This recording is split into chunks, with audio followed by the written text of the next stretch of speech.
ជំរាបសួរខ្ញុំបាទវិជ្ជបណ្ឌិតភេញរិទ្ធីនៅក្នុងថ្ងៃនេះខ្ញុំបាទសូមលើកយកអត្ថបទមួយដើម្បីចែកជូនដល់ពុកម៉ែបងប្អូនគឺជំងឺគ្រោះក្នុងថង់ទឹកប្រមាត់ជំងឺគ្រោះក្នុងថង់ទឹកប្រមាត់យើងបែងចែកជា3ប្រភេទទី1គឺជំងឺគ្រោះក្នុងថង់ទឹកប្រមាត់ដែលគេហៅថា cholesterol gallstone គឺគ្រោះដែលកើតឡើងដោយជាតិ cholesterol ទី2គឺ pigment gallstone ដែលជាគ្រោះដែលកើតឡើងដោយសារជាតិ pigment និងទី3គេហៅថា mixed gallstone ដែលជាគ្រោះកើតឡើងដោយសារមានសារជាតិជាច្រើនមកលាយបញ្ចូលគ្នាហើយជំងឺគ្រោះក្នុងថង់ទឹកប្រមាត់យើងចែកជា4ដំណាក់កាលទី1ដំណាក់កាលកកើតជាគ្រោះដែលមិនមានរោគសញ្ញាអ្វីទាំងអស់ទី2គឺគ្រោះក្នុងថង់ទឹកប្រមាត់ដែលមិនមានរោគសញ្ញាទី3គ្រោះក្នុងថង់ទឹកប្រមាត់ដែលមានរោគសញ្ញានិងទី4គឺគ្រោះក្នុងថង់ទឹកប្រមាត់ដែលមានផលវិបាកបន្ទាប់ទៀតយើងនិយាយអំពីមូលហេតុដែលនាំឲ្យកើតមានជំងឺគ្រោះក្នុងថង់ទឹកប្រមាត់មានដូចជាទី1មានការថយចុះនៃការភ្ញួយថង់ទឹកប្រមាត់ទី2មានការចាល់នៅទឹកប្រមាត់ក្នុងថង់ទឹកប្រមាត់ហ្នឹង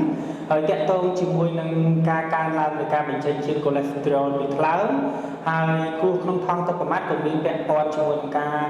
បំបែកនៅពពុះគ្រាប់ឈាមក្រហមការប្រើប្រាស់ឱសថមួយចំនួនក៏វាជំរុញឲ្យកើតមាននៅជំងឺគ្រោះក្នុងថង់ទឹកប្រមាត់ដូចគ្នាហើយជំងឺគ្រោះក្នុងថង់ទឹកប្រមាត់ក៏វាពាក់ព័ន្ធជាមួយនឹងអាយុនិងដំណពូជផងដែរបន្តមកទៀតយើងនិយាយអំពីរោគសញ្ញានៃជំងឺគ្រោះក្នុងថង់ទឹកប្រមាត់រោគសញ្ញាសំខាន់ជាងគេនោះគឺមានការឈឺចាប់នៅផ្នែកខាងស្ដាំនិងខាងលើនៃពោះហើយការឈឺចាប់ហ្នឹងគឺមានការកើនឡើងបន្ទាប់ពីយើងទទួលទានអាហារហើយការកើនឡើងនៃការឈឺចាប់ហ្នឹងវាកើនឡើងជាលំដាប់ពី10ទៅ20នាទីបន្ទាប់មកមានការថយចុះបន្តិចម្ដងហើយការឈឺចាប់ទៀតសោតវាអាចធ្វើឲ្យយើងមានការអួតចង្អោរហើយការឈឺចាប់ហ្នឹងវានឹងមិនធូរស្បើយទេទោះបីជាយើងប្រើប្រាស់ថ្នាំបន្សាបជាតិអាស៊ីតក៏ដោយហើយរោគសញ្ញាវាអាចមានលាយឡំជាមួយនឹងការតឹងពោះណែនពោះភើជូរឬក៏អួតចង្អោរជាដើម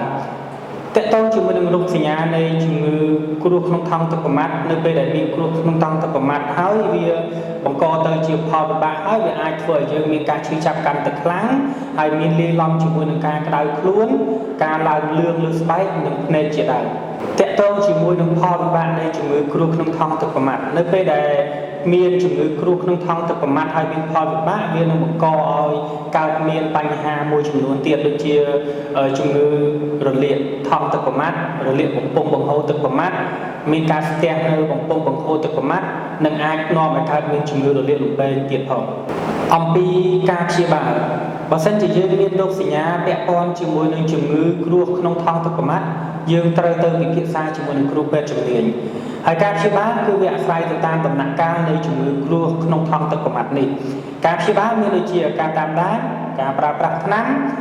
ការប្រើរលកដើម្បីទៅបំបែកគ្រោះក្នុងថង់ទឹកប្រមាត់ការវះកាត់មានការចោះថង់ទឹកប្រមាត់និងការកាត់ថង់ទឹកប្រមាត់ជាចុងក្រោយអ្វីដែលយើងត្រូវយល់ដឹងអំពីជំងឺគ្រោះក្នុងថង់ទឹកប្រមាត់គឺអស់លោកអ្នកដែលមានជំងឺគ្រោះក្នុងថង់ទឹកប្រមាត់ហើយក៏ប៉ុន្តែមិនទាន់មានរោគសញ្ញាអ្វីនោះអស់លោកអ្នកត្រូវតែយល់ដឹងអំពីរោគសញ្ញានៃជំងឺគ្រោះក្នុងថង់ទឹកប្រមាត់ដូចជាមានការឈឺចាប់ខ្លាំងស្បែកនិងភ្នែកឡើងលឿងឬក៏មានជំងឺក្តៅរងាញាក់ជាដើមនោះអស់លោកអ្នកត្រូវតែបញ្ញាប់ទៅជួបជាមួយគ្រូពេទ្យជំនាញដើម្បីធ្វើរោគវិនិច្ឆ័យឲ្យកាន់តែច្បាស់និងទទួលការព្យាបាលឲ្យបានត្រឹមត្រូវនិងទាន់ពេលវេលានេះគឺជាចំណេះដឹងខ្លីៗពាក់ព័ន្ធជាមួយនឹងគ្រោះក្នុងថង់ទឹកប្រមាត់សង្ឃឹមថាវានឹងជួយផ្ដល់ព័ត៌មានបន្ថែមទៀតដល់អស់លោកអ្នកឲ្យកាន់តែយល់ដឹងបន្ថែមបាទសូមអរគុណ